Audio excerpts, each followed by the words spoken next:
नमस्कार, आपलं स्वागत आहे. कधी विचार केलाय की गणित आपल्या रोजच्या जेवणात अगदी भाकरी खाताना सुद्धा असू शकतो? हो, अगदी खरंय. आज आपण अपूर्णांक आणि दशांश अपूर्णांकांच्या एका अद्भुत दुनियेत जाणार आहोत आणि बघूया की ते आपल्या आजूबाजूच्या जगाला समजून घ्यायला कशी मदत करतात. आपण रोजच्या बोलण्यात अर्धा, पाव असे शब्द तर सहज वापरतो, पण कधी विचार केलाय की यांना गणिताच्या भाषेत, आकड्यांमध्ये कसे लिहायचे? अहो, याच प्रश्नाचं उत्तर देण्यासाठी तर मदतीला येतात अपूर्णांक. तर मग अपूर्णांक म्हणजे काय?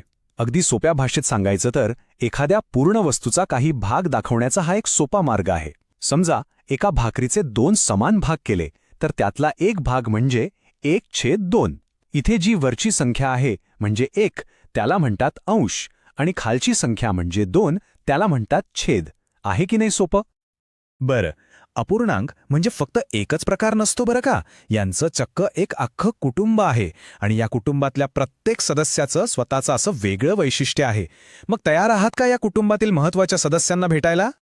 चला तर मग भेटूया पहिल्या प्रकाराला. हा आहे व्यवहारी अपूर्णांक. यात काय होतं तर वरची संख्या म्हणजे अंश खालच्या संख्येपेक्षा म्हणजे छेदापेक्षा नेहमी लहान असते. हे अगदी पिझ्झाच्या एका स्लाइससारखा आहे, जो नेहमी पूर्ण पिझ्झापेक्षा कमीच असतो. याच्या अगदी उलट अंशाधिक अपूर्णांकामध्ये अंश छेदापेक्षा मोठा किंवा समान असतो, म्हणजे जणू काही आपल्याकडे एकापेक्षा जास्त पिझ्झा आहेत.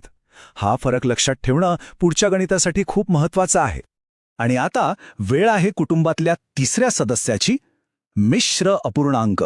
नावाप्रमाणेच हा पूर्णांक आणि व्यवहारी अपूर्णांक यांचं एक जबरदस्त मिश्रण आहे. कल्पना करा की आपल्याकडे 3 पूर्ण केक आहेत आणि वरून आणखी अर्धा केक आहे. बस, हाच आहे मिश्र अपूर्णांक. बरं, मिश्र अपूर्णांकाला अंशाधिक अपूर्णांकात बदलायचं असेल तर अनेकांना वाटतं हे अवघड आहे, पण अजिबात नाही. फक्त 3 सोप्या पायऱ्या आहेत.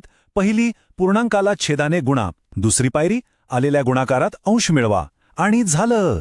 ही जी नवीन संख्या मिळेल तोच आपला नवीन अंश. आणि हो, छेद मात्र तोच ठेवायचा. हे बघा, प्रत्यक्षात हे असं दिसतं. 3.2/7 याचं रूपांतर झालं 23/7 मध्ये. आपण काय केलं? 3ला 7ने गुणलं म्हणजे झाले 21, त्यात 2 मिळवले आणि आपल्याला नवीन अंश मिळाला 23. खरंच किती सोपा आहे. वाह, आता आपण अपूर्णांकांच्या कुटुंबाला तर भेटलो. आता खरी मजा सुरू होणार आहे. काय होतं जेव्हा आपण या अपूर्णांकांना एकत्र आणतो किंवा वेगळं करतो, म्हणजेच त्यांची बेरीज आणि वजाबाकी करतो? इथे एक गोष्ट मात्र पक्की लक्षात ठेवायची. हा आहे अपूर्णांकांचा गोल्डन रूल. बेरीज असो किंवा वजाबाकी, त्यांचे छेद सारखेच असायला हवेत. म्हणजे बघा ना, आपण सफरचंद आणि संत्री एकत्र मोजू शकत नाही, तसंच काहीसं आहे हे. आधी आपल्याला त्यांचे भाग समान आहेत याची खात्री करावी लागते. आता जर छेद समान असतील मग तर काम अगदीच सोपं आहे. फक्त वरच्या अंशांची बेरीज किंवा वजाबाकी करायची. पण जर छेद वेगळे असतील तर? हे एक छोटंसं कोड आहे, पण काळजी करायचं काहीच कारण नाही. ते कसं सोडवायचं ते आपण पाहणार आहोतच. चला 2/3 आणि 4/5 यांचं उदाहरण पाहू. यांची थेट बेरीज तर करता येणार नाही, कारण छेद 3 आणि 5 वेगवेगळे आहेत. पण आपण 15 हा दोघांसाठी समान छेद शोधू शकतो. मग 2/3 होतो 10/15 आणि 4/5 होतो 12/15. आता बघा, छेद समान झालेत म्हणून आपण फक्त अंशांची बेरीज करू. 10 अधिक 12 म्हणजे 22, म्हणून आपलं उत्तर आलं 22/15. अपूर्णांकांसोबत काम करणं कधीकधी थोडंसं किचकट वाटू शकतं, नाही का?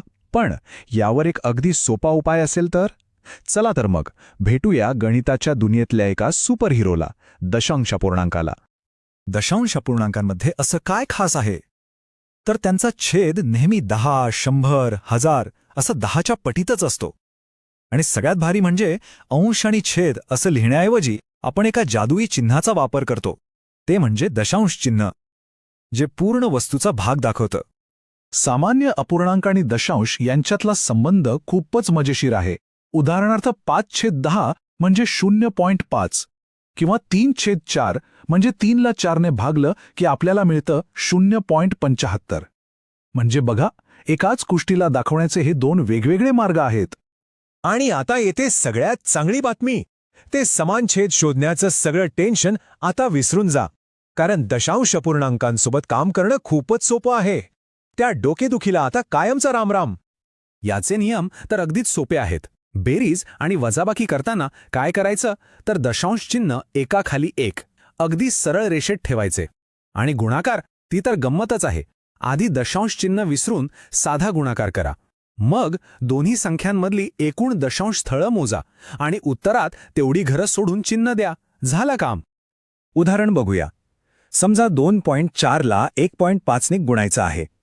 2.4 मध्ये एक दशांश स्थळ आहे आणि 1.5 मध्ये पण एक, म्हणजे एकूण झाली 2 दशांश स्थळं. आता 24ला 15 ने गुणल्यावर उत्तर येतं 360 आणि आपल्याला 2 दशांश स्थळं हवी आहेत, म्हणून आपलं अंतिम उत्तर काय असेल? 3.60. एकदम परफेक्ट. वाह, काय छान प्रवास होता हा. आपण अपूर्णांकांची संपूर्ण दुनिया फिरून आलो. चला, आता आपण शिकलेले सर्वात महत्त्वाचे मुद्दे पुन्हा एकदा पाहूया, म्हणजे सगळं पक्क लक्षात राहील. हे 4 महत्त्वाचे नियम नेहमी लक्षात ठेवायचे. पहिला, अपूर्णांकांची बेरीज किंवा वजाबाकी करताना छेद समान करणं गरजेचं आहे. दुसरा, मिश्र अपूर्णांक दिसला की आधी त्याला अंशाधिक अपूर्णांकात बदलायचं. तिसरा, दशांश अपूर्णांक म्हणजे ज्यांचा छेद 10, 100, 1000 असतो ते. आणि चौथा, दशांश क्रिया करताना त्या दशांश चिन्हाकडे विशेष लक्ष द्यायचं. चला तर मग, सगळं शिकून तर झालं. आता वेळ आहे एका छोट्याशा आव्हानाची. जे काही शिकलो ते वापरून बघायला तयार आहात ना? मला खात्री आहे की हे आव्हान सहज पूर्ण होईल. हे आहेत सरावासाठीचे काही प्रश्न. थोडा वेळ थांबा आणि हे सोडवण्याचा प्रयत्न नक्की करा. एक गोष्ट लक्षात ठेवा, अपूर्णांक समजून घेणं म्हणजे फक्त गणिताचा अभ्यास नाही, तर हे जग कसं विभागलेलं आहे आणि आपण त्याला कसं एकत्र आणू शकतो हे समजून घेण्यासारखं आहे. आशा आहे की सगळ्यांना खूप मजा आली असेल. भेटूया पुढच्या वेळी एका नवीन तितक्याच रंजक विषयासोबत.